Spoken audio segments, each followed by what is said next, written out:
Selamat pagi Ibu, selamat pagi teman-teman. Kembali lagi bersama saya, Esi Masita Samau. Di video kali ini saya akan membahas materi terkait dengan SOP Kesehatan dan Keselamatan Kerja dengan mata kuliah Manajemen Laboratorium Kimia dengan anggota kelompok Musa Saputra Rihi, Goldensia Felani Senda, dan saya sendiri, Esi Masita Samau. Nah, teman-teman, langsung saja kita ke materi pembahasan terkait dengan SOP Kesehatan dan Keselamatan Kerja. Yang pertama ada kebijakan K3, Kebijakan Keselamatan dan Kesehatan Kerja. Balai Rekayasa Desain dan Sistem Teknologi berkomitmen untuk melaksanakan aspek-aspek kesehatan dan keselamatan dengan cara yang pertama, menetapkan visi dan misi serta target K3 untuk selalu meningkatkan kinerja pelaksanaan K3. Yang kedua, membentuk organisasi K3 untuk mengendalikan dan mengatur pelaksanaan K3. Yang ketiga, mentaati hukum dan peraturan perundangan yang berlaku dalam pelaksanaan K3. Yang keempat, menyediakan sumber daya dan fasilitas guna pelaksanaan dan peningkatan kinerja K3. Yang kelima, melibatkan peran semua pihak baik manajemen dan staf dalam pelaksanaan K3. Dan yang terakhir adalah memonitor dan evaluasi pelaksanaan K3 dalam rangka peningkatan kinerja pelaksanaan K3. Selanjutnya ada organisasi K3. Manajemen pelaksanaan K3 dilaksanakan oleh organisasi K3 dengan struktur sebagai berikut. Nah, organisasi K3 yang pertama ada ketua, kemudian diikuti oleh sekretaris, dan jajaran selanjutnya yaitu keamanan, lab atau proses, sarana prasarana, dan juga yang terakhir adalah gedung. Nah, itu terkait dengan struktur pelaksanaan manajemen K3. Nah, tugas dan tanggung jawab organisasi K3 yaitu yang pertama, menentukan strategi dan langkah dalam pelaksanaan dan pengendalian K3 dalam bentuk program, aturan atau regulasi internal, dan juga lainnya. Yang kedua adalah mempertanggungjawabkan kinerja pelaksanaan dan pengendalian K3 kepada manajemen. Yang ketiga, melakukan dan memimpin rapat pleno K3 secara reguler. Yang keempat, menginformasikan aspek-aspek yang berkaitan dengan K3 kepada manajemen dan seluruh karyawan atau staf. Dan yang terakhir adalah memonitor dan evaluasi pelaksanaan dan pengendalian K3 secara reguler. Selanjutnya ada regulasi umum, di mana setiap karyawan, staf, dan manajemen lab wajib mentaati regulasi umum sebagai berikut. Yang pertama adalah menggunakan kartu identitas dan seragam kerja sesuai dengan tugas dan tanggung jawabnya. Yang kedua adalah melakukan pencatatan atau input kehadiran dan pulang kerja. Yang ketiga adalah melakukan orientasi kerja sesuai dengan jabatan, tugas, dan tanggung jawab. Yang keempat, melakukan pekerjaan sesuai dengan tugas dan tanggung jawab yang diberikan serta area atau daerah yang telah ditentukan. Yang kelima, melaporkan tindakan yang membahayakan dan merugikan pekerja atau staf serta fasilitas kepada atasan atau pihak yang berwenang. Dan yang terakhir adalah melaksanakan tugas dan pekerjaan sesuai dengan SOP yang telah diberikan.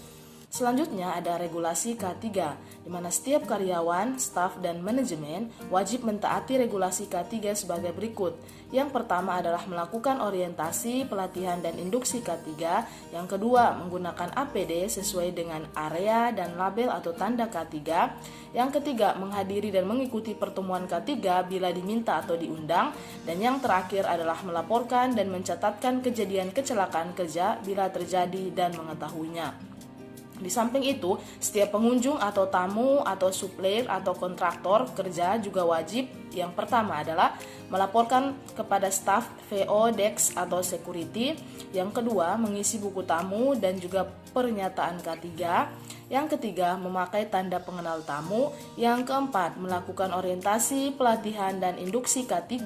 Yang kelima adalah menggunakan APD sesuai dengan area dan label atau tanda K3, dan yang terakhir adalah didampingi oleh staf perusahaan yang ditunjuk pada area atau daerah K3 tertentu. Nah, selanjutnya ada pengendalian K3.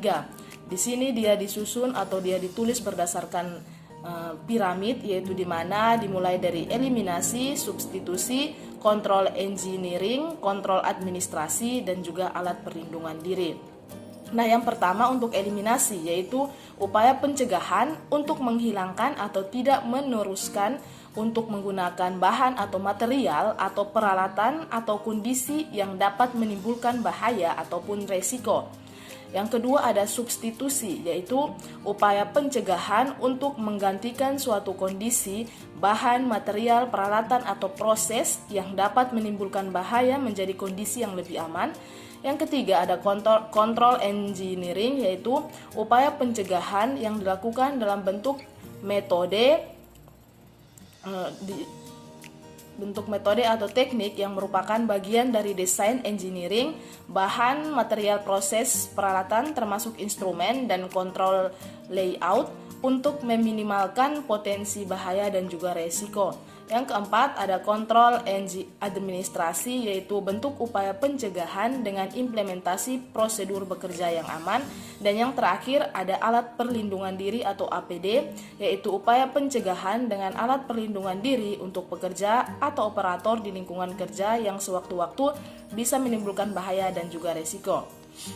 Yang selanjutnya ada identifikasi bahaya dan penilaian resiko. Bahaya merupakan suatu kondisi yang berpotensi menimbulkan kerusakan, kerugian, dan cedera. Potensi bahaya dalam usaha produksi bioenergi dapat berasal dari material bahan kimia, kondisi proses, dan pengoperasian peralatan, personil pekerja atau operator, fasilitas, dan lingkungan kerja.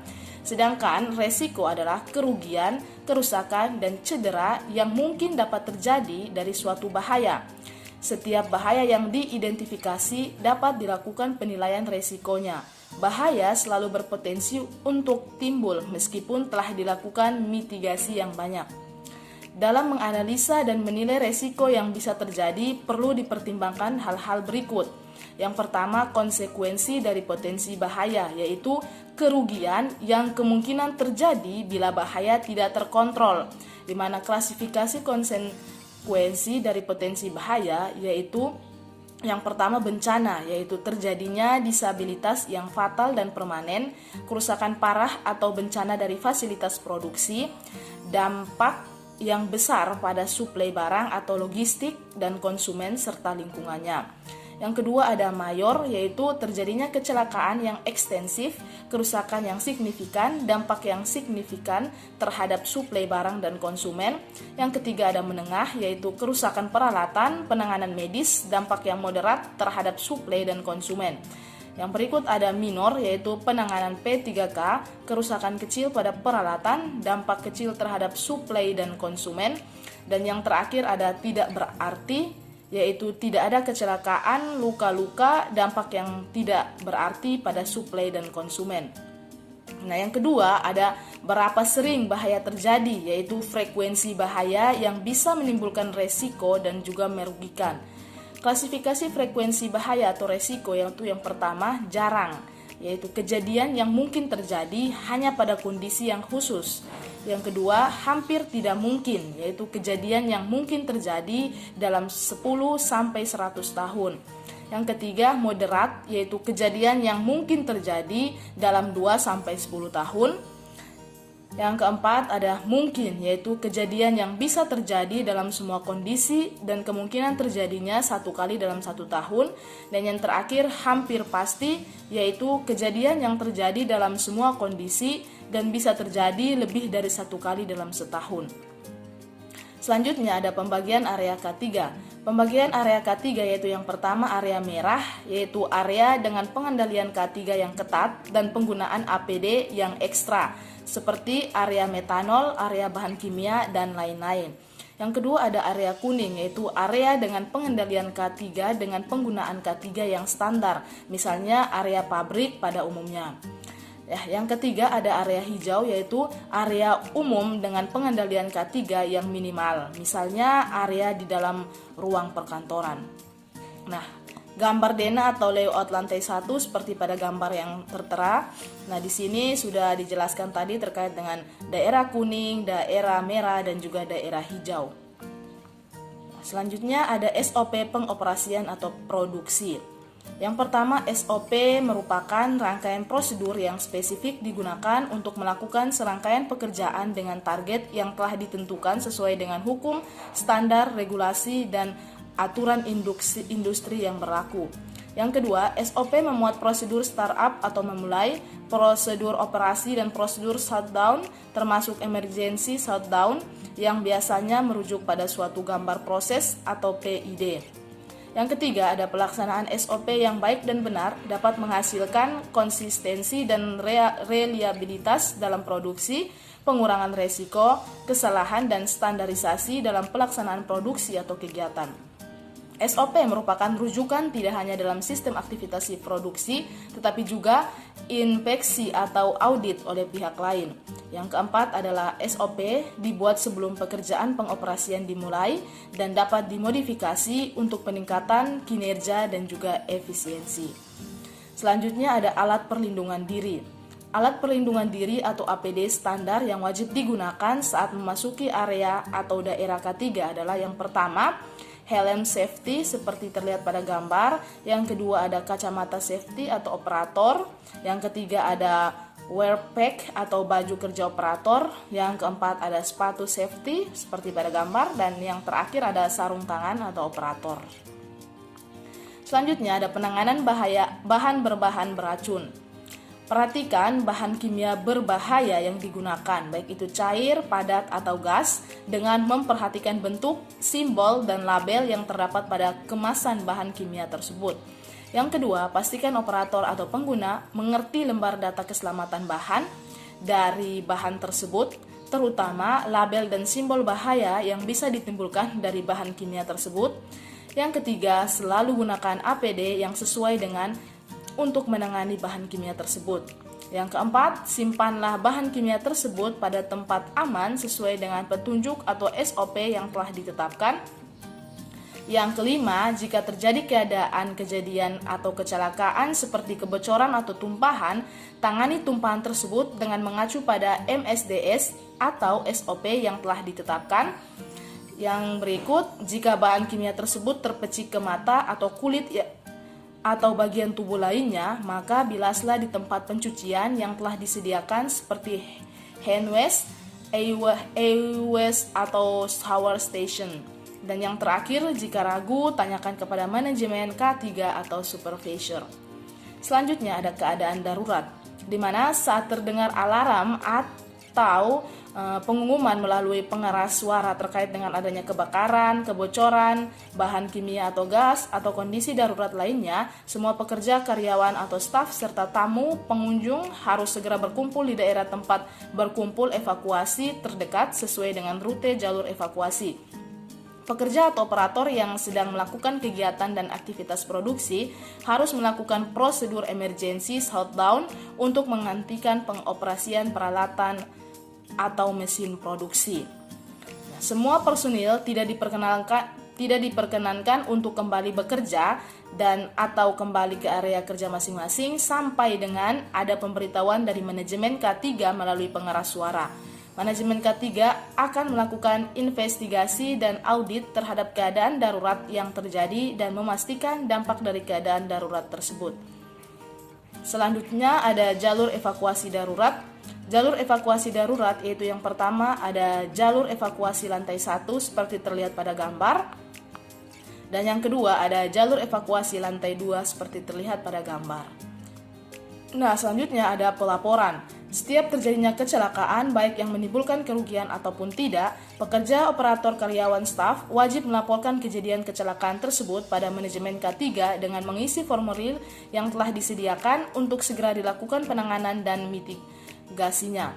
Manajemen K3 akan melakukan investigasi dan audit terhadap kejadian kecelakaan untuk dilakukan penanganan dan mitigasinya serta pencegahan agar kejadian serupa tidak terulang kembali.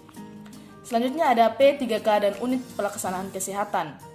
Masing-masing area kerja K3 harus dilengkapi dengan fasilitas P3K untuk penanganan awal kecelakaan. Bila terjadi kejadian kecelakaan dan terdapat korban luka, maka korban wajib dibawa ke unit pelaksanaan kesehatan untuk mendapatkan penanganan dan perawatan.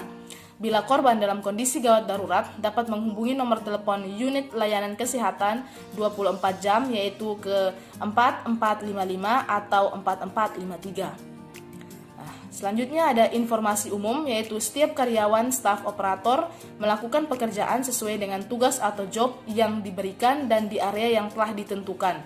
Keberadaan di area yang tidak sesuai dengan tugas atau job dapat diberikan teguran dan juga sanksi. Yang kedua, penggunaan barang elektrik atau kamera, HP, dan lain-lain harus menyertakan izin pemakaian atau izin kerja. Yang ketiga, merokok hanya diperbolehkan di area merokok yang telah disediakan. Yang keempat, makan dan minum di tempat yang diperbolehkan. Yang kelima, dilarang melakukan aktivitas berupa penggunaan, pembelian, penjualan, atau konsumsi obat-obatan dan alkohol di tempat kerja. Sanksi berat akan diberikan kepada yang melanggar. Dan yang terakhir adalah dilarang membawa senjata tajam di tempat kerja. Sekian dan terima kasih. Demikian video saya terkait dengan SOP kesehatan dan keselamatan kerja di laboratorium. Sampai jumpa di video berikutnya. Dadah.